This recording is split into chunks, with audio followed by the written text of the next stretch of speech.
Graça e paz, palavra de Deus para a sua vida. Vamos a mais uma pré-aula da nossa EBD, dando prosseguimento ao terceiro trimestre de 2024 da lição dos adultos. E o tema da revista, o Deus que governa o mundo e cuida da família. Os ensinamentos divinos nos livros de Ruth e Esther para a nossa geração.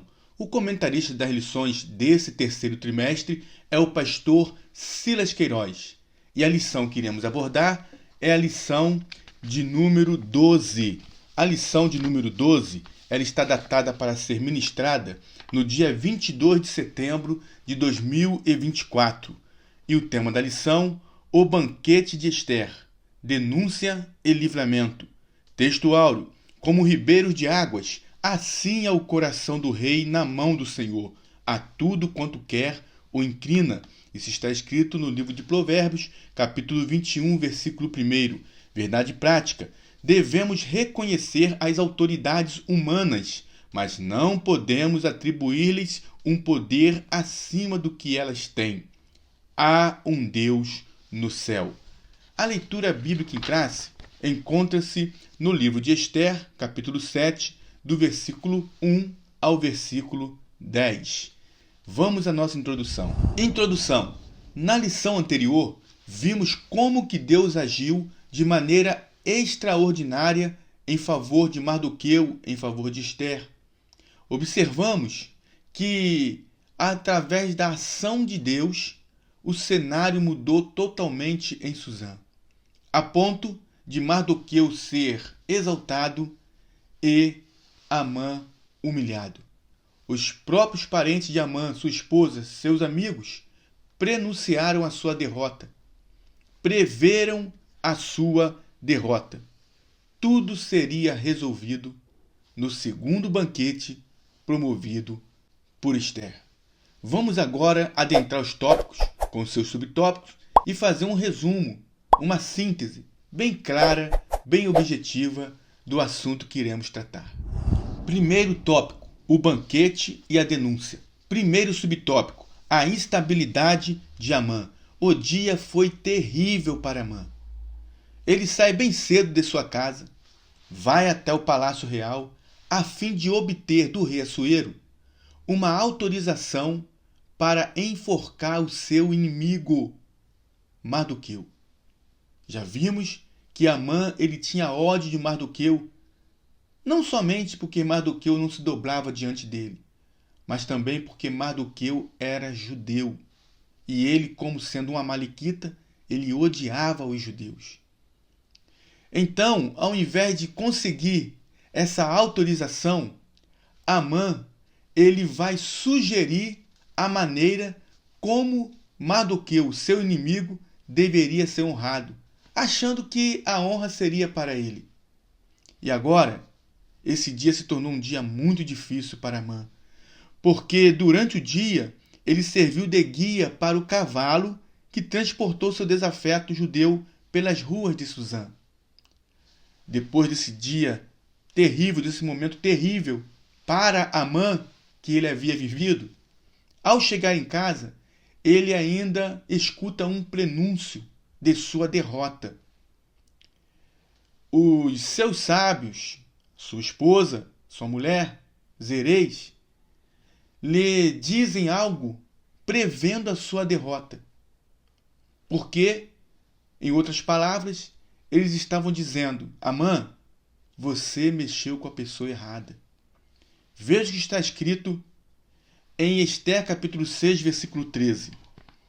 E contou Amã a Zeres, sua mulher, e a todos os seus amigos tudo quanto lhe tinha sucedido. Então, os seus sábios e Zereis, sua mulher, lhe disseram: se Mardoqueu, diante de quem já começaste a cair, ou seja, estão dizendo, você já começou a cair diante dele, é da semente dos judeus, se ele é judeu, não prevalecerás contra ele, antes certamente cairás perante ele. Um prenúncio da derrota de Amã estava sendo proferido pela boca de sua esposa e dos sábios que o acompanhavam. dizendo: você mexeu com a pessoa errada, descendente dos judeus, e portanto você não vai poder, não conseguirá vencer esta batalha. Enquanto ele ouve esse prenúncio de derrota, os servos do rei chegam de forma apressada a fim de levá-lo ao palácio para participar do segundo banquete promovido por Ester. Podemos então entender que ir a um banquete naquelas circunstâncias, abalado, psicologicamente falando, e moralmente também, deve ter sido muito desconfortável para Amã. Segundo subtópico, o banquete do vinho. O banquete para o qual Ester convidou Assuero, o rei Assuero, e também Amã, é denominado o banquete do vinho. Isso nós podemos ver no livro de Ester, capítulo 7, versículo 2, na parte A, que diz assim: disse também o rei a Ester, no segundo dia, no banquete do vinho. Observe, não podemos esquecer este fato, que Suzã, a capital Suzã, e todo o reino persa era um reino pagão. E nos reinos pagãos era comum, nas festas, nos banquetes, o vinho. Era normal as festas serem regadas a muito vinho. Mas o que a Bíblia nos fala sobre isso? O Antigo Testamento é enfático quanto aos seus terríveis males. Vamos observar isto no livro de Provérbios, no capítulo 20, versículo 1. Veja o que diz: o vinho é escarnecedor e a bebida forte, alvoraçadora, e todo aquele que neles errar nunca será sábio. Agora vamos ainda em Provérbios capítulo 23, versículo 29 ao versículo 35. Para quem são os ais? Para quem os pesares? Para quem as pelejas? Para quem as queixas? Para quem as feridas sem causa? E para quem os olhos vermelhos? Para os que se demoram perto do vinho, para os que andam buscando bebida misturada. Não olhes para o vinho quando se mostra vermelho, quando resplandece no copo e se ecoa suavemente. No fim, morderá como a cobra e como o basilisco picará. Os teus olhos olharão para as mulheres estranhas e o teu coração falará perversidade. E serás como o que dorme no meio do mar e como o que dorme no topo do mastro. E dirás: espancaram-me e não me doeu, bateram-me e não o senti. Quando virei a despertar, ainda tornarei a buscá-la outra vez. Havia ainda no Antigo Testamento a expressa proibição para os sacerdotes. Veja que está escrito em Levítico capítulo 10, do versículo 8 ao versículo 11. Diz assim a palavra do Senhor: e falou o Senhor a Arão, dizendo: vinho ou bebida forte, tu e teus filhos contigo não bebereis, quando entrardes na tenda da congregação, para que não morrais. Estatuto perpétuo será isso entre as vossas gerações, para fazer diferença entre o santo e o profano, e entre o imundo e o limpo, e para ensinar aos filhos de Israel todos os estatutos que o Senhor lhes tem falado pela mão de Moisés. Portanto, era proibido, expressamente proibido, o uso de vinho pelos sacerdotes. E aqueles que queriam separar-se, queriam ser nazireus, eles também deveriam se abster do vinho. Agora, no Novo Testamento o ensino é: não se embriagar com vinho, em que há contenda, mas se encher do Espírito Santo. Precisamos fugir da aparência do mal e nos abster totalmente de tudo o que não convém aos santos, aos separados. Todas as coisas me são lícitas, mas nem todas me convêm. Terceiro subtópico: qual é a tua petição? Assuero estava determinado em saber o que estava inquietando Esther. O que estava trazendo tanta inquietação a ponto dela entrar diante da presença dele sem ter sido convidada, sem ter sido chamada. Ela poderia ter saído dali com uma sentença de morte. E além disso, no primeiro banquete, Esther ficou em silêncio quanto ao pedido que faria ao rei, e isso trouxe suspense. O rei queria saber o que estava acontecendo. Certamente, pelas atitudes de Esther, pela maneira dela se comportar, deveria ser algo muito grave. Por isso, o rei pergunta novamente agora, neste segundo banquete: qual é a tua petição, rainha Esther? Qual é o teu requerimento? Até metade do reino se fará. Isso está escrito em Esther capítulo 7, versículo 2. O coração de Esther, certamente, nesse momento, a essa altura, estava batendo mais forte, acelerado. Ela estava diante do rei, diante do monarca e do algoz dos judeus, e teria que ser firme e teria que ser forte em sua declaração, em sua acusação contra Amã. Mas ela era uma mulher virtuosa. E veja o que a Bíblia diz sobre a mulher virtuosa em Provérbios, capítulo 31, no versículo 26. Diz assim a palavra do nosso Deus. Falando acerca da mulher virtuosa, o versículo 26 diz: abre a boca com sabedoria, e a lei da beneficência está na sua língua. Esther era uma mulher sábia, virtuosa, forte, corajosa, e ela ia agir de maneira forte e corajosa para fazer a denúncia contra Amã.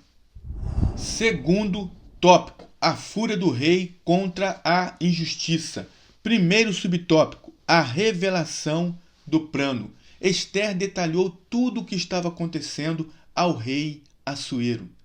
Ela queria a preservação não somente de sua vida, mas de todo o povo judeu, o seu povo. Esther fez Assuero entender, abriu os olhos do rei quanto à perversidade do decreto que já havia sido feito e que já tinha data marcada para o seu cumprimento. Na verdade, Esther mostra a Assuero o que estava acontecendo de fato e a terrível tragédia que estava por vir. Segundo subtópico: quem fez isso? A pergunta de Assuero pode parecer estranha. Não era razoável que não tivesse conhecimento da extensão do decreto assinado em seu nome, conforme está em Esther, capítulo 3, versículo 12 e 13. Todavia, não se pode presumir que um rei ou qualquer governante saiba em detalhes tudo o que acontece em seu palácio ou jurisdição. Na verdade, quando Assuero entrega o seu anel, o anel sinete, a Amã, ele está assinando uma folha em branco. Como dizemos nos nossos dias, ele deu para Amã um cheque em branco, assinado por ele ao entregar o seu anel. Agora, a maior surpresa não foi saber de Esther sobre este maquiavélico e terrível decreto. O que estava nesse decreto? Não foi somente essa surpresa que deve ter impactado Assuero, mas também saber que a rainha Esther era judia. A judia Radassa, ela agora revela a sua identidade para Assuero. Assuero fica sabendo que a sua rainha também está correndo risco de morte. E Assuero amava Ester, conforme está escrito em Ester capítulo 2, versículo 17, que diz assim: E o rei amou a Ester mais do que a todas as mulheres. Amã foi longe demais. Terceiro subtópico: a terrível reação do rei. É provável que a consciência de Assuero tenha sido ativada quando ele entendeu o tamanho da injustiça feita aos judeus, o povo de sua rainha. É provável que, ao saber de tudo que estava acontecendo pela rainha Ester, Assuero tenha caído em si, tenha tido consciência do quão grave era a situação que estava acontecendo. O quanto era terrível o decreto que havia sido feito contra o povo judeu, que era o povo de Ester, o povo de sua rainha. Observe que Assuero faz uma pergunta a Ester. Assuero quer saber quem é esse homem, conforme vimos no subtópico anterior. Quem é esse homem? Veja o que está escrito em Ester capítulo 7, versículo 5. Então falou o rei Assuero e disse à rainha Ester: Quem é esse? E onde está esse cujo coração o instigou a fazer assim? Onde está este homem com um coração tão mau, que tem tanto ódio, que foi instigado a fazer um decreto tão terrível? E a Bíblia diz que Ester responde com firmeza, com determinação. Ela responde, está no versículo 6. E disse Ester: O homem, o opressor e o inimigo é este mau Amã. Então Amã se perturbou perante o rei e a rainha. Quando o rei fica sabendo que quem fez o decreto, que quem estava por trás de tão terrível plano era Amã, o rei sentiu tanto ódio, e eu quero aqui também dizer que certamente ele se sentiu enganado, um desapontamento muito grande, que ele sai do banquete e vai para o jardim do palácio. Isso está em Ester, capítulo 7, versículo 7. A essa altura, Amã já estava totalmente apavorado. Amã estava desesperado. E a atitude dele, a reação dele, foi de lançar-se no assento da rainha Ester, o que piorou a sua situação. Porque quando ele faz isso, voltando do jardim do palácio, o rei presencia a cena. E então o rei tem aquilo como uma desonra. A situação de Amã piorou ainda mais. Algo de terrível iria acontecer com Amã, porque ele mexeu com o povo de Deus. Terceiro tópico: o grande livramento. Primeiro subtópico: a história da forca chegou ao palácio. A reação física e verbal do rei Assuero levou os seus servos a entender que a morte de Amã estava decretada. A expressão corporal, física, e também a expressão da facial do rei e a maneira com que ele falava, levou os seus servos a entender que já estava decretada a morte de Amã. Veja o que diz Provérbios capítulo 20, versículo 2. Diz assim: Como o bramido do leão é o terror do rei. O que provoca sua ira peca contra sua própria alma. Quando o rei redobrou seu furor por vê-lo deitado junto à rainha, seus servos cobriram o rosto de Amã. E a notícia da forca que Amã havia feito já havia chegado no palácio. E já sabiam até mesmo a altura, o tamanho em que a forca fora feita. Na verdade, todos já sabiam quem era Amã.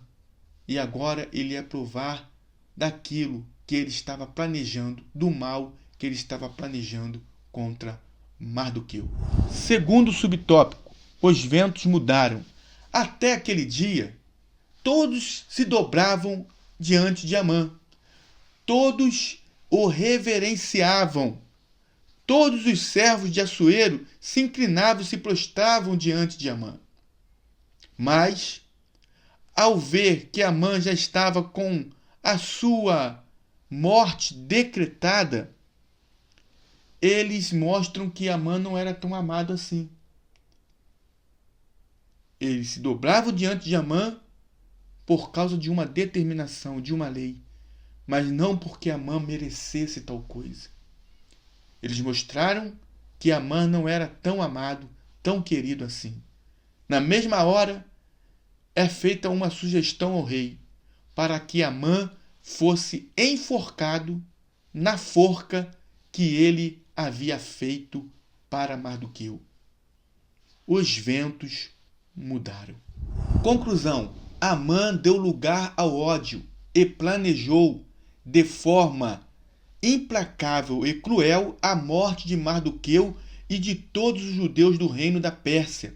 Foi enforcado na própria forca que preparou, conforme está escrito em Ester capítulo 8, versículo 10. Que o Senhor guarde o nosso coração de toda maldade, que possamos externar os frutos do Espírito: caridade, gozo, paz, longanimidade, benignidade, bondade, fé, mansidão e temperança. Inscreva-se em nosso canal, ative o sininho em todas as notificações, dê o seu melhor like, compartilhe os vídeos. Não deixe de assistir aos vídeos anteriores, pois eles vão te ajudar a entender as lições seguintes. E Deus abençoe a sua vida e a sua família.